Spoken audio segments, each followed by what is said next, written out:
Tengo a bien invitar al teólogo Néstor Díaz a un debate sobre el tema. ¿Son escritura los libros deuterocanónicos? Hello there. Round 1. Fight.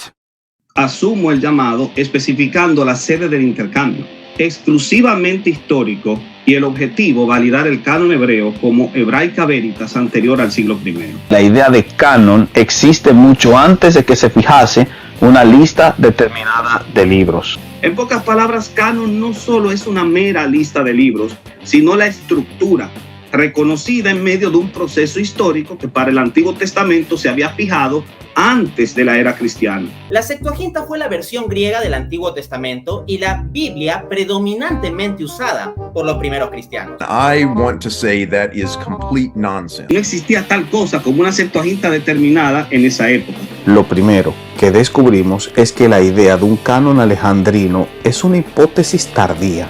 En Lucas 24:44 es un reconocimiento de canon como estructura. Ahora, como contenido, nosotros podemos inmediatamente encontrar en la fórmula desde la sangre de Abel hasta Zacarías un contenido de esa estructura.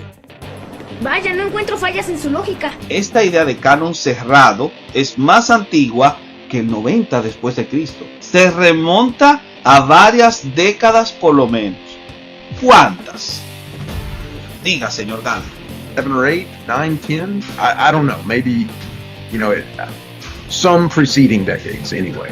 Contando hacia atrás y tomando la cifra menor, 4, tenemos 90 menos 40, la década del 50, para una lista definitivamente cerrada.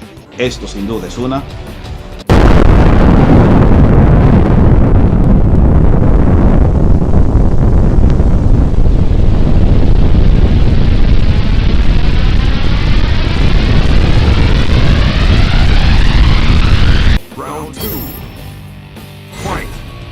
Le he propuesto a mi amigo, el teólogo Néstor Díaz, hacer un conversatorio sobre un tema muy interesante, que es el tema de la sola escritura. La definición de sola escritura nosotros no la inventamos, sino que ya está definida a través de las confesiones. La sola escritura, señores, es un principio de validación. Al ser un principio autoevidente, no se presupone que el concepto esté presente, pero sí la idea detrás del concepto.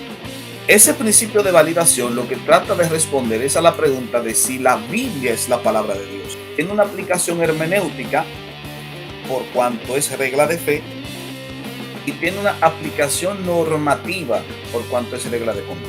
Aclaradas esas precisiones, entonces nos damos cuenta que la hermenéutica no es la base del principio de sola escritura, sino que la sola escritura es la base del principio para toda hermenéutica.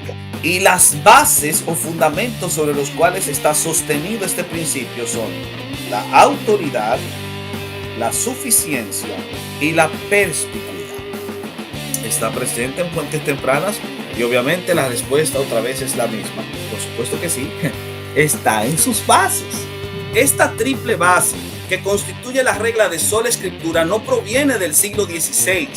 Tampoco del siglo II después de Cristo, cuando se cristalizó la Mishnah. ¿Desde cuándo este principio estaba activo? En tiempos de Gilel. Yo debo dejar que la Biblia me confronte y no yo confrontar la Biblia. ¿Estás de acuerdo con esa frase o no?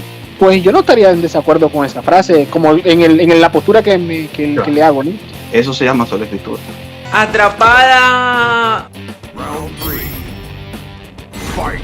La iglesia visible y la iglesia invisible son dos entidades diferentes. Eso es falso y yo diría que es una herejía. Con ello está contradiciendo no solo a la Unum Sin y a Dante. Lo que sostenemos los católicos es que la iglesia tiene una dimensión visible, pero los católicos no negamos que haya una dimensión invisible de la iglesia. ¿Cuánto daría por saber qué pasaba por la cabeza del señor Delgado? Así que Hugo, en cuanto a eclesiología reformada y católica, no sabes nada, Jon Snow. Él hace una crítica del exorcismo en la experiencia protestante. Lo acusa de incompleto porque no tiene esto. Pero no tienen la plenitud que sí se encuentra en la iglesia católica. Pero él mismo se canta y se llora cuando afirma. Algunos casos no se resuelven por muchos años y nosotros no sabemos por qué. Es decir que aparte de reconocer que las liberaciones no suceden de inmediato, muchas veces resultan ser inútiles y nosotros no sabemos por qué. Y Hugo dice que nuestra experiencia es incompleta. Incompleto sí, señor Delgado, pero eficientes, caramba. Bien dicho. La Biblia la creó la Iglesia Católica. Fue alguien de la Iglesia Católica llamado el Papa San Damaso I Convocó al concilio romano. en el año 382. La Iglesia Católica es la dueña de la Biblia. El sínodo de Roma no fue vinculante, o en el peor de los casos, nunca ocurrió. Los cánones atribuidos no aparecen, y la única pista documental del susodicho sínodo resulta ser un apócrifo del siglo VI. Tal espureidad hace imposible validarlo históricamente, porque las pruebas están en su contra. Vaya dato perturbador. ¿Qué dijeron los concilios con respecto al primado petrino? Bueno, remontémonos al siglo V y vayamos al concilio de Éfeso. Usted cita el concilio de Éfeso, pero usted no sabía tal vez que en el canon octavo del concilio de Éfeso se hizo una prohibición a que cualquiera de los patriarcas, incluyendo el obispo de Roma, que también se conocía como patriarca, añadieran a su jurisdicción provincias que no estaban sujetas a ellos. ¡Mamma mía! Que la historia eclesiástica se convierte en una herramienta apologética que viene a ser la sede principal, porque allí está la sede de Pedro. Tres cosas importantes que todos tenemos que tomar en cuenta. Lo primero es que cuando se habla del carácter apostólico de las sedes romanas, nunca se menciona a Pedro en solitario, sino que se habla de Pedro y Pablo. Así es. Lo segundo es que las referencias a Pedro y Pablo son posteriores al siglo I. Y lo tercero tiene que ver con de que quizás Pedro no estuvo en Roma, sino que Pedro ejerció su ministerio del otro lado del imperio. ¡Auxilio! ¡Socorro! ¿Qué vamos a hacer con el canon sexto del concilio de Nicea? Dice directamente que en Roma solamente tiene jurisdicción en Roma, mucho antes de que Roma tuviese esa autoridad y esa asunción de poder que hoy los icaristas le dan. Dice, Concilio de Nicea, canon 6. No se deben nombrar obispos sin el consentimiento del metropolitano. ¿Quién era el metropolitano? El obispo de Roma. Realmente la cita dice, el obispo de Alejandría tendrá jurisdicción sobre Egipto, Libia y Pentápolis, así como el obispo romano en cuanto a lo que está sujeto a Roma, así como dice la lista. Y cuando habla del metropolitano de Alejandría, está hablando del metropolitano de Alejandría, no del obispo de Roma. Quiero que dejar claro esto. Para nosotros los católicos, Cristo no fundó la iglesia de Roma. Y la iglesia que Pedro fundó, ¿y dónde se fundó esa primera iglesia? En Jerusalén, pero eso no quiere decir que la iglesia no haya ido caminando. Entonces, ¿por qué se queda estática en Roma si se mantiene moviendo? No, lo que se quedó estático en Roma fue una sede. Tú lo pensaste, pero tú lo dijiste. Ignacio de Antioquía, en su carta a los romanos, a la que preside en la región de los romanos. A la que tiene la presidencia en el territorio de la región de los romanos. Dice únicamente, papá. Tenías que leer a Ignacio para que te papeara. Sabe a jabón, pero es queso. Te pregunto, ¿quiere decir que yo me puedo congregar en cualquier iglesia evangélica? Siempre y cuando esté unida a Cristo, por supuesto que sí. With the chainsaw. I had to.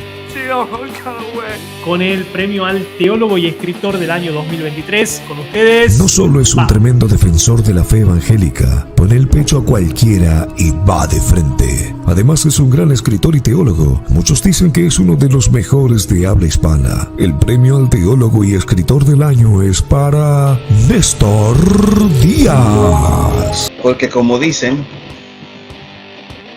dato mata. Relato. This is the last round. La guerra estalló en Leica. Lentamente, a través de la teología de estos marcos teológicos, se fue abrazando una suerte de apertura hacia la idealización multicolor en la teología queer. ¿Qué pasaría si ellos llegaran a contradecirse o fijar dogmas que no pueden comprobarse, como por ejemplo la Asunción de María? Bueno, hay que aplicar en este caso la regla de Ignacio de Loyola. Ignacio de Loyola decía, si es blanco y la iglesia dice es negro, creer que es negro. Que si la iglesia católica dijese que el matrimonio homosexual es válido, ¿cómo usted vería eso? O sea, ¿sería adecuado seguir el principio de Loyola o en ese caso sería mejor ser Lutero? estas son cosas que rebasan mis posibilidades de respuesta. El camino sinodal es el punto de inflexión.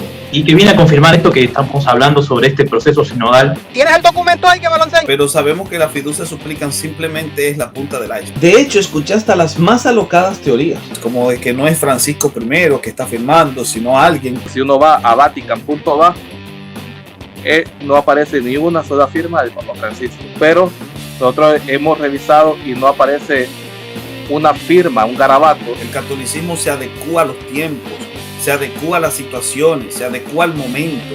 No me voy a hacer católico, quédense tranquilos. O se han separado del espíritu del evangelio o simplemente atacan ese espíritu. Si no te arrepientes, quitaré tu candelero de su lugar.